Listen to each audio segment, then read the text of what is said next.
Greetings, this is Paul the Poke from PaulthePoke.com. Today's topic, we got some breaking news out of the Middle East. Saudi oil refineries under attack. This took place yesterday, September 14, 2019, and we are going to be looking at the area that is PaulthePoke, Saudi Arabia. Check here on the little red cursor on the map.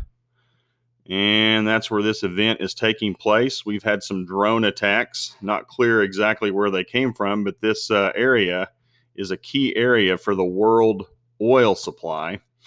And they've had to reduce, the Saudis have had to reduce their oil supply output by half. So we're looking at roughly 5.7 million barrels of oil per day have been stopped as far as production goes.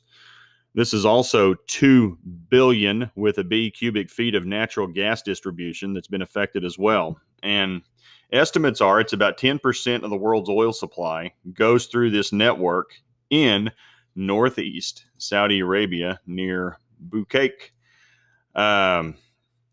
So, we got Iran to the north, we got Israel to the north and to the west, and this is on the northeast shore, or the northeast portion of Saudi Arabia, near on the Persian. It's close to the Persian Gulf, so you can see why they fight over the Straits of Hormuz, because a lot of oil comes out of here through the Persian Gulf, through the Straits of Hormuz, the Gulf of Oman, swings around the Arabian Peninsula, and then comes up through the Red Sea and the Suez Canal. So this is a big deal, and it's probably going to affect us.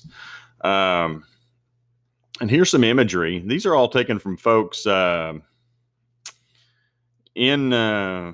Twitter. Planet Labs allegedly here shows smoke billows from Aramco's oil facility, PaulthePoke, same thing, Saudi Arabia, targeted by Iranian-made cruise missiles launched by proxies on behalf of the Houthi rebels from Iraq. And if anybody's confused, it makes sense. But it does appear that Iran has a finger in this. Iran has some proxies down here in Yemen that they've been supporting. I know some stuff has been fired from south in the southern tip of the Arabian Peninsula up toward Riyadh and the airport at times.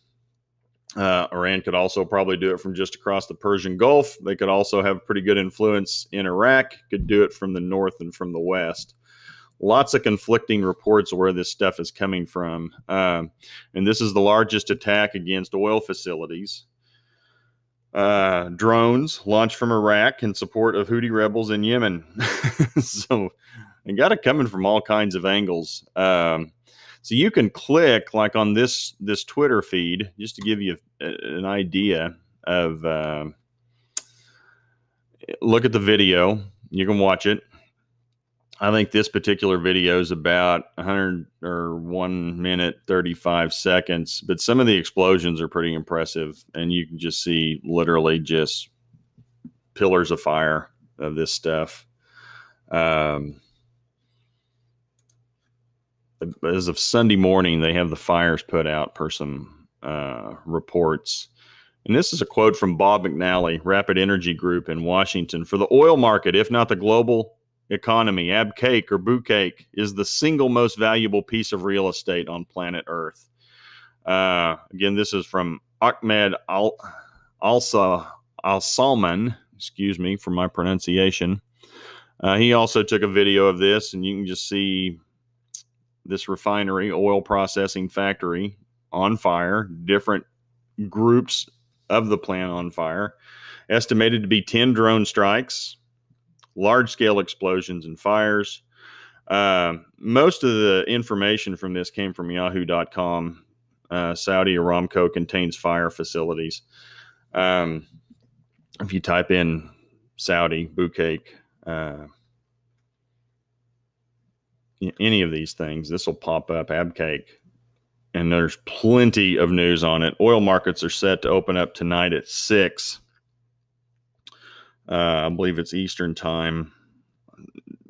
Talking about a pretty good spike in oil prices. And this is from Secretary Pompeo of the United States. Tehran is behind nearly 100 attacks on Saudi Arabia while Rouhani and Zarif pretend to engage in diplomacy. Amid all calls for de-escalation, Iran has now launched an unprecedented attack on the world's energy supplies. There's no evidence these attacks came from Yemen. So rhetoric's ratcheting up. Saudis are prepared to respond. Iran says they're ready to go to full-scale war with us, with the United States. Not a good situation. Of course, we got the usual suspects out there calling for peace and, cooler heads to prevail, which is probably a good idea. Whoever launched this has said they're going to launch more on these oil facilities in Saudi Arabia. So I'm going to close with Isaiah 21, verses 16 through 17. For thus the Lord said to me, within a year, according to the years of a hired worker, all the glory of Kedar will come to an end, and the remainder of the archers and the mighty men of the sons of Kedar will be few, for the Lord, the God of Israel, has spoken. So just a quick overview, and I'm going to provide add a link to this after I get finished with this video, chasing this down in the Bible. But essentially, the following people and their descendants make up the Arabian Peninsula, per the prophets. And we're talking about Dedan, Tema, and Kedar. It's pretty clear at some point in the future the Saudis are going to get pummeled.